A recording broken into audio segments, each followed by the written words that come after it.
Hey, good afternoon. Let's talk about a subject called perception. How do you perceive things that happen to you in your life? You know, are you the person that's always finding what's wrong, or are you the person that is going to find what's right? You know, because it's a choice you make. Because, you know, we've talked about this before. Everything's an event. What kind of value are you going to assign to that event? I'm going to tell you a great story. This shoe salesman gets sent over to Africa to sell shoes by his company. And when he gets there, he spends about a week. He has no sales. He calls up to the company and says, look, I quit. Get me home. I don't want to be here. Nobody has any shoes on their feet. So the company obliges and they bring him home, and he's no longer part of the company. They give the opportunity to somebody else, to a different salesman. That shoe salesman, he goes over there, and when he gets there, he spends about a week, and he calls up one day to the office and says, hey, do me a favor. I need you to sell my house. I need you to get my kids out of school. I need you to get my wife and my family over here ASAP because I'm not leaving. And the company was amazed. They're like, well, you know, that's not what we heard last time. What is it with you? He goes, nobody has any shoes on their feet. Think about that. See, same exact situation. One found it to be everything wrong. The other one found it to be everything right. So you got to ask yourself, which one are you? Are you the shoe salesman that sees that nobody's got any shoes on their feet and you're going to sell everybody?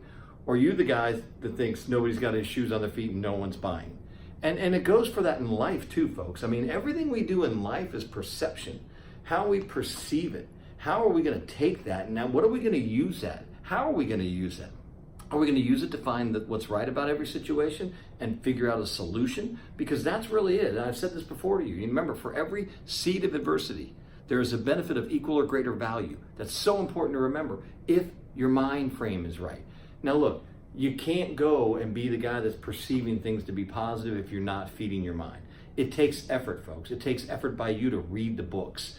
You know, I put a post out the other day. Someone said, sell me on motivation. Sell me on motivation. I looked at him and I said, I'm not going to do that. You know, selling you on motivation would be trying to teach a pig how to sing. And the only thing you do is frustrate you and the pig. If you have to be sold on bettering yourself, on change, on being positive versus being negative versus finding everything wrong, you're never going to buy into it. You know, I remember 25 years ago when I started being positive and feeding my mind and discipline and all the things that are required to be successful. I thought, yeah, this is hocus pocus. And people believe that still today. I don't. I believe it's absolutely necessary for you to accomplish the things you want to accomplish. You got to get out there and feed your mind. That's how you perceive things to be positive. That's how you perceive things to have an opportunity in every problem, as they call it.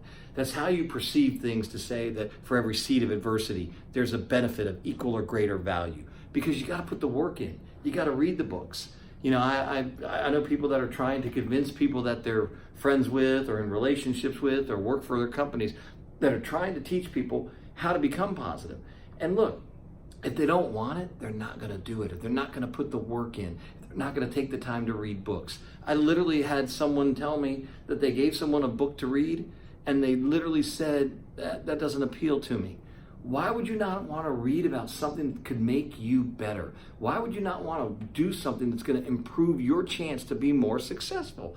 And if you've got to sell somebody on that, it's never going to work long range, folks. See, change comes again from within. You know, change people, change things. And when you get sick and tired of where you are, you get sick and tired of the results you have, you get sick and tired of always thinking everything's a problem or everything's going to go wrong for you, then you'll want that change. And then you'll decide, you know what? Now I want motivation. And look, I'm not saying you got to have a cheerleader. Like, I don't have cheerleaders by my side every day saying, come on, Kevin, get up early. Come on, Kevin, get going, get going, get going, stay going, stay going, stay going, stay later, stay later, stay later. I don't have that cheerleader. I'm that cheerleader. But because I'm very self-motivated, because I believe in the power of motivation. And I want to perceive things, everything, as a positive.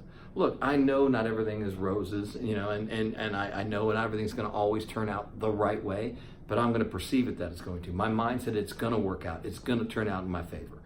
That's what it's about, folks. Perception. What are you perceiving things that happen in your life today? How are you going to perceive them? And then how are you going to move forward to make sure that you accomplish the things you want to? Again, which shoe salesman are you? The one that sees nobody with any shoes and don't think you could sell them? Or the one that sees nobody with no shoes and you can sell them all? Perception is reality, folks, especially when we're looking at the person in the mirror.